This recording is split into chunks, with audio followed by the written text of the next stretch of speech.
Hello students, how are you? Today in this class, I'm going to teach you third part of degree change. So let's get started the class, avoiding excessive talking.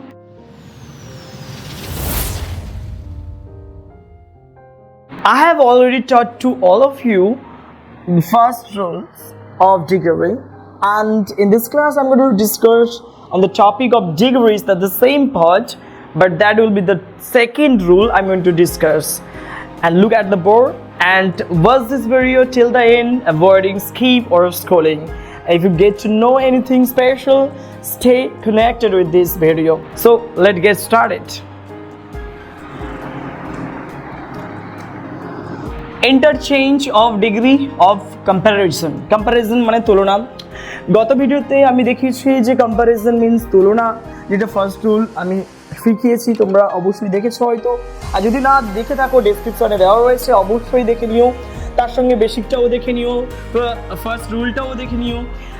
আজ যেটা করাচ্ছি সেটা হচ্ছে second rule, rule number second, rule second. আমরা হচ্ছে এই second rule দিয়ে আমরা কিভাবে ডিগ্রি চেঞ্জ করি, আর আমরা হচ্ছে তৈরি করব যে ডিগ্রি চেঞ্জের ফর্মুলাগুলো তৈরি করব। ফার্স্ট অফ অল আমি একটা সেন্টেন্স তৈরি করছি, আর সেই সেন্টেন্সের উপর আমরা একটা ফর্মুলা তৈরি করব, আর যেই ফর্মুলা দিয়ে আমরা অনেক এক্সাম্পল সেটা প্র্যাকটিস করতে পারি। চলো আমরা একটা সেন্টেন্স বেছে নিই, ডিগ্রি সেন্টেন্স। ইংলিশ, এটা কি English? English is one of the easiest subjects plural form। দেখো এখানে যে সাবজেক্টস এস যোগ আছে, প্লুরাল ফর্ম রয়েছে। তাহলে আগে আমরা এই সেন্টেন্সটি একটু দেখে নিই যে কি কি অংশ রয়েছে, কি কি পার্টস রয়েছে। দেখো ইংলিশ নাউন, ক্লিয়ার ব্যাপারটা। H verb, one of the, গত ভিডিওতে আমরা দেখেছিলাম শুধু দা, এখন এসছে ওয়ান অফ দ্য। তাহলে ভালো করে বোঝো, ওয়ান অফ দ্য, ঠিক আছে। তারপর হচ্ছে ইজিয়েস্ট, ইএসটি যোগ আছে, তার মানে এ থেকে কি বুঝলাম, ইএসটি যোগ আছে। আবার এই যে ইজি মানে কি সহজ। সাবজেক্টস মানে কি, সাবজেক্টস মানে হচ্ছে বিষয়। তাহলে সাবজেক্টস মানে কি, সাবজেক্টস মানে হচ্ছে বিষয়গুলি। তার মানে এখানে বোঝানো হচ্ছে ইজিয়েস্ট সাবজেক্টস, যত সহজতর সাবজেক্টস আছে তার মধ্যে সবথেকে সহজ কোনটা? ইংলিশ। তার মানে ইংরেজি হলো সহজতর সাবজেক্টগুলির মধ্যে অন্যতম। ওয়ান অফ দ্য মানে অন্যতম, ওয়ান অফ। তাহলে আমরা এই সেন্টেন্সটা কোন ডিগ্রিতে রয়েছে আমরা আগে আইডেন্টিফাই করে নেব। দেখো এখানে ইএসটি যোগ আছে অ্যাডজেক্টিভের পরে, তার মানে আমরা ইএসটি কোথায় দেখতে পাই? আমরা সুপারলেটিভ ডিগ্রিতে আমরা ইএসটি দেখতে পাই। তাহলে এখান থেকে বোঝা যাচ্ছে এটা সুপারলেটিভ ডিগ্রি, এটা সুপারলেটিভ ডিগ্রি। তাহলে বোঝো এটা একটা সুপারলেটিভ ডিগ্রি। তাহলে English is one of the easiest subjects. তাহলে ইএসটি যোগ দেওয়া রয়েছে, আমরা এ থেকে সহযোগ নির্ধারণ করলাম সুপারলেটিভ ডিগ্রি। ফর্মুলাই তৈরি করা যায় কি রকম হবে? দেখো এখানে যদি ইংলিশকে সাবজেক্ট হিসেবে ধরা হয়, যেহেতু সব ভার্বের আগে আছে, প্লাস ভার্ব রয়েছে, plus one of the plus, যেহেতু এটা অ্যাডজেক্টিভ, আর অ্যাডজেক্টিভের কোন ফর্ম? সুপারলেটিভ ফর্ম, তাহলে সুপ বলে আমরা লিখতে পারি, সুপারলেটিভ সুপ। আচ্ছা, এরপরে আমরা লিখতে পারি প্লাস অবজেক্ট, কারণ এটা অবজেক্ট হিসেবে কাজ করছে। তাহলে এরকম ভাবে subject plus verb plus one of the plus superlative form plus object, যদি আদার্স থাকে কোনো সমস্যা নেই, তাহলে উপরে আদার্স। ক্লিয়ার ব্যাপারটা? চলো আমরা তো জানলাম এটা সুপারলেটিভ ফর্মের গঠন, তাহলে কম্পারেটিভ ফর্মে কেমন হবে? চলো তাহলে দেখো এই যে ফর্মুলাটা, এই যে একটা ফর্মুলা আমি তৈরি করেছি, subject plus verb plus one of the plus superlative form plus object, এই ফর্মুলা বেসিসে আমরা কি করতে পারি, যে চেঞ্জ করতে পারি কম্পারেটিভ ডিগ্রিতে। তাহলে কিভাবে চেঞ্জ করব আগে দেখিনি। চলো তাহলে আমরা একটা চেঞ্জ করি, ফর্মুলাগুলো দেখো ভালো করে কিভাবে হচ্ছে। দেখো যদি বলি কম্পারেটিভে চেঞ্জ করো তাহলে আমরা কি করব, এই সাবজেক্টকে সাবজেক্ট রেখে দেবো প্লাস যেই ভার্ব সেই ভার্বকে রেখে দেবো। আচ্ছা বলো তো এখানে আমরা দেখতে পাচ্ছি যে ওয়ান অফ দ্য, এই যে ওয়ান অফ দ্য কম্পারেটিভে থাকবে না, তার মানে কম্পারেটিভের ক্ষেত্রে আমরা তুলে দেবো এটা, এই অংশটা, তাহলে কে থাকবে, তাহলে যে সুপারলেটিভ ফর্ম, তাহলে সুপারলেটিভের জায়গায় আমরা কি লিখতে পারি, কম্পারেটিভ ফর্ম। তাহলে দেখো আমরা কম্পারেটিভ ফর্ম লিখব, তাহলে আমরা এখানে দেখো কম্পারেটিভ ফর্ম লিখলাম প্লাস দেন কতটা আসবে, দেন ওখানে ছিল এনি আদার, গত ক্লাসে দেখিয়েছি ওটা হচ্ছে এনি আদার ছিল।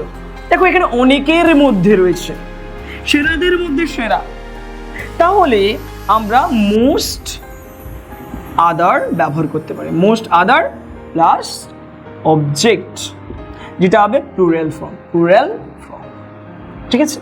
তাহলে দেখো এখানেও কিন্তু প্লুরাল ফর্ম হবে, এখানে কিন্তু প্লুরাল ফর্ম হবে, ক্লিয়ার, মানে বহু বচন হবে। তাহলে একটা জিনিস লক্ষ্য করো, subject plus verb plus comparative form plus than most other plus object, যার প্লুরাল ফর্ম হবে, ক্লিয়ার। এই বেসিসে আমরা এর চেঞ্জটা তাহলে করে ফেলি, চলো। দেখো সাবজেক্ট, এখানে ইংলিশ সাবজেক্ট, তাহলে আমরা ইংলিশ ব্যবহার করব, একদম সিম্পল, ইংলিশ সাবজেক্ট, একদম সহজ, না বোঝার কিছুই নেই। তাহলে দেখো ইংলিশ সাবজেক্ট, এরপরে কি ভার্ব ব্যবহার করতে পারি। আচ্ছা কোন টেন্স, ইচ মানে প্রেজেন্ট টেন্স, তাহলে আমরা প্রেজেন্ট টেন্স এর সাপেক্ষে ইংলিশ রয়েছে, তাহলে এর সাপেক্ষে কি বসতে পারি, এইচ ব্যবহার করতে পারি, ক্লিয়ার ব্যাপারটা। চলো এরপরে কি বলছি, কম্পারেটিভ ফর্ম, তার মানে ইজিএস্ট, এই যে ইজিএস্ট এর তখন ইজিটা কেটে যাবে, ইএসটিটা কেটে যাবে, তাহলে ইজি পড়ে থাকবে, তার মানে ইএ এস আই পড়ে থাকবে, তার সঙ্গে যোগ করে ইয়ার যোগ করে দাও, তাহলে ইজিয়ার। আর এই ফর্মগুলো আমাদের অবশ্যই মুখস্থ রাখতে হবে, এখানে মুখস্থ করারও প্রয়োজন নেই, তুমি ভালো করে সিলেবলটা দেখে নাও, সিলেবলটা দেখে নিলে তাহলে দেখো এখানে কতগুলো সিলেবল আছে, একটা ইজি থেকে ইজিয়ার করে দিলাম, এর আগে শেখানো হয়েছে যেটা বেসিকে রয়েছে, বেসিক ভিডিওতে, বেসিক ডিগ্রি যে ভিডিওটা বানিয়েছিলাম সেখানে দেখে নাও, ডেসক্রিপশনে লিঙ্কটা রয়েছে, তাহলে কিভাবে হয়। তাহলে দেখো ইজিআর, ক্লিয়ার, এরপর দেন বসিয়ে দাও, মোস্ট বসিয়ে দাও, আদার বসিয়ে দাও, ক্লিয়ার।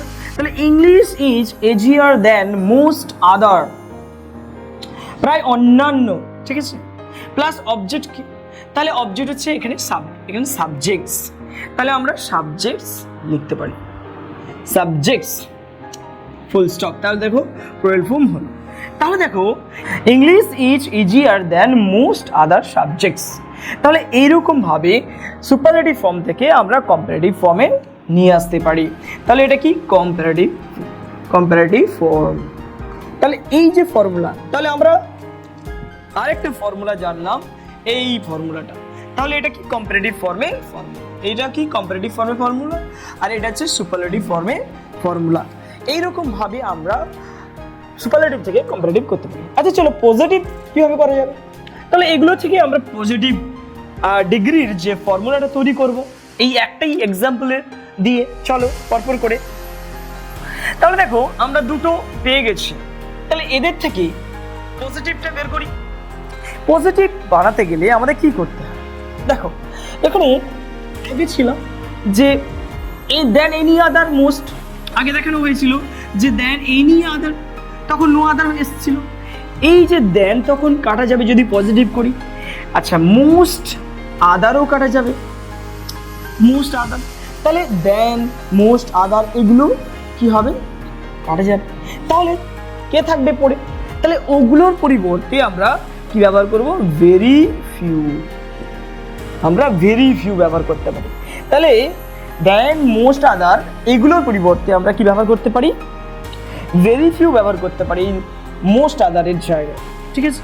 তারপরে প্লাস অবজেক্ট ব্যবহার করতে পারি, যেখানে তার প্লুরাল থাকবে, বহুবচন ফর্ম থাকবে, ঠিক না। আচ্ছা বলো তো এই যে অংশটা সিঙ্গুলার না প্লুরাল, দেখো ভালো করে লক্ষ্য করো, এটা কিন্তু প্লুরাল ফর্মেই রয়েছে, তাহলে বোঝো প্লুরাল ফর্মে এই যে সাবজেক্ট যদি প্লুরাল ফর্ম হয় তাহলে ভার্ব কেমন হবে, প্লুরাল ফর্ম হবে। তাহলে তার মানে কি এখানে হচ্ছে ভার্ব থাকলো, এই ভার্বটির কি হবে, প্লুরাল ফর্ম হবে, ক্লিয়ার।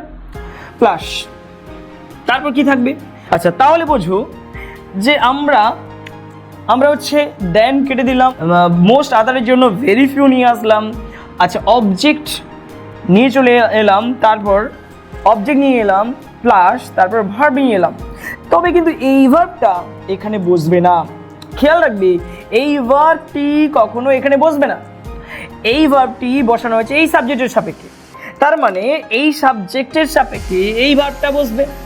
খেয়াল রাখতে হবে এই সাবজেক্টের জন্য এই ভার্বটা বসবে, আর এটার জন্য এটা বসবে।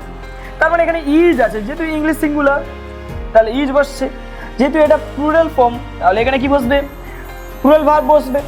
এই জিনিসটা তোমাদেরকে খেয়াল রাখতে হবে, এই জায়গাটাই হচ্ছে স্টুডেন্টরা অনেকটাই ভুল করে।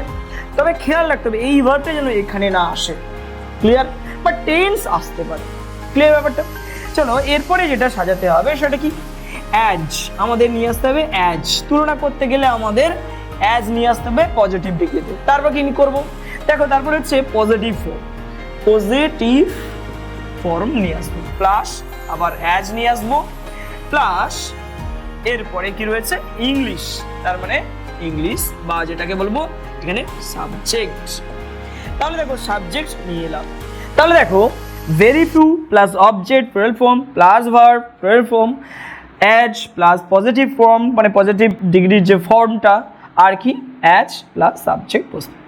এইরকমভাবে পজিটিভ ডিগ্রির ফরমেশন বা পজিটিভ ডিগ্রির যে ফর্মুলাটা আমরা বানাই। এর সাপেক্ষে এই ফর্মুলার সাপেক্ষে আমরা আমাদের ইংলিশের মানে এইটার কি পরিবর্তন আসে, অর্থাৎ কি পরিবর্তন আছে এই কম্পারেটিভ ডিগ্রির কি পরিবর্তন আসে পজিটিভ ডিগ্রিতে আমরা দেখে নেব। তাহলে দেখো প্রথম সূত্রেই আমরা কি করতে পারি, ভালো করে দেখো, আমরা করতে পারি দেন কাটতে পারি, ক্লিয়ার। তারপর দেখো মোস্ট আদার, এই মোস্ট আদারটাকে আমরা কেটে কি করতে পারি, ভেরি ফিউ। তাহলে দেখো ভেরি ফিউ, দেখো প্রথমে ভেরি ফিউ হয়ে গেছে। এবার অবজেক্ট, তাহলে অবজেক্ট কোনটা, এটা, তাহলে অবজেক্ট আমরা বসাতে পারি সাবজেক্টস, তাহলে প্লুরাল ফর্ম, ঠিক না। এরপরে কি হচ্ছে প্লাস ভার্ব, ভার্বটা হবে প্লুরাল ফর্ম মানে যেটা হচ্ছে বহু বচন হতে হবে। মানে কি যদি এখানে ইজ থাকে তাহলে এখানে কি হতে হবে, আর হতে হবে, কার সাপেক্ষে, এটার সাপেক্ষে আর হতে হবে, প্লাস তারপরে কি অ্যাজ, তারপরে পজিটিভ ফর্ম, কার পজিটিভ ফর্ম, আচ্ছা ইজি আর, তাহলে ই আর যদি আমি কেটে দিই তাহলে ওয়াইটা কি হয়ে যাবে, দেখো ই আর যদি আমি কেটে দিই এই ওয়াইটা তখন আইটা কিন্তু ওয়াইতে পরিণত হবে, আইটা কি হবে ওয়াইতে পরিণত হবে, তার মানে কি দাঁড়াবে ইজি, তাহলে দেখো easy as English, ELGLISH English. এইরকম ভাবে আমরা চেঞ্জ করতে পারি। ভেরি ফিউ সাবজেক্টস আর অ্যাজ ইজি অ্যাজ ইংলিশ। ভালো করে দেখে নাও, আমরা তিনটে পার্ট, এই তিনটে পার্ট একটু যদি বুঝে নিই তাহলে এই ধরনের গ্রামারগুলো আমাদের কাছে কোনো কিছুই না। তাহলে কতগুলো ফর্মুলা বেরোলো দেখো, ভালো করে দেখো, ফর্মুলা নাম্বার 1, ফর্মুলা 2, ফর্মুলা 3। তাহলে এখান থেকে এটা একটা ফর্মুলা, ঠিক আছে। তাহলে আমরা ডিগ্রির তিনটে ফর্মুলা দিয়ে এই টাইপের এক্সাম্পলসগুলো আমরা কি করতে পারি, সলভ করতে পারি। এখানে দেখানো হচ্ছে সেরাদের মধ্যে সেরা, ক্লিয়ার ব্যাপারটা। যত সহজ সাবজেক্ট আছে তার মধ্যে রয়েছে কি ইংরেজি, ক্লিয়ার ব্যাপারটা। তাহলে এরকম ভাবে তোমরা একটা স্কেচ করে নাও, খাতায় অবশ্যই মাথায় রাখবে, আর বারংবার প্র্যাকটিস করতে হবে তোমাদের। এই ফর্মুলা দিয়ে বারংবার প্র্যাকটিস করতে হবে, তখনই তুমি শিওর হতে পারবে। যখন তুমি মাথা থেকে লিখবে, অর্থাৎ মাথা থেকে লিখবে মিন্স খাতা না দেখে মাথায় রেখে ফর্মুলাগুলোকে নিয়ে প্র্যাকটিস করবে এবং এর দক্ষতা তুমি অর্জন করবে। খাতা ছাড়াই তুমি যখন এইগুলো সলভ করতে পারছো তখন বুঝবে যে তোমার মধ্যে এর দক্ষতা যথেষ্ট হয়েছে। তাহলে তোমরা এইগুলোর ওপর প্র্যাকটিস করো বাড়িতে। গ্রামার প্র্যাকটিসের বিষয়, তোমরা যদি প্র্যাকটিস না করো গ্রামার কিন্তু ভুলে যাবে। এই জন্য তোমাদেরকে সব সময় প্র্যাকটিসে রাখতে হবে। সব থেকে সুবিধে হবে এই ধরনের যে গ্রামারগুলোকে প্র্যাকটিক্যালি ব্যবহার করা। তোমরা রাইটিং স্কিলে ব্যবহার করে এই গ্রামারগুলোকে দেখবে তোমাদের রাইটিং স্কিল আরো সুন্দর হয়ে উঠেছে। তো চলো আজকে ভিডিওটা এই পর্যন্ত। তোমাদের কেমন লাগলো অবশ্যই কমেন্ট করে কমেন্ট বক্সে জানাবে। আরো কিছু যদি থাকে অবশ্যই জানাতে পারো কমেন্ট বক্সে। Thank you so much for watching this video.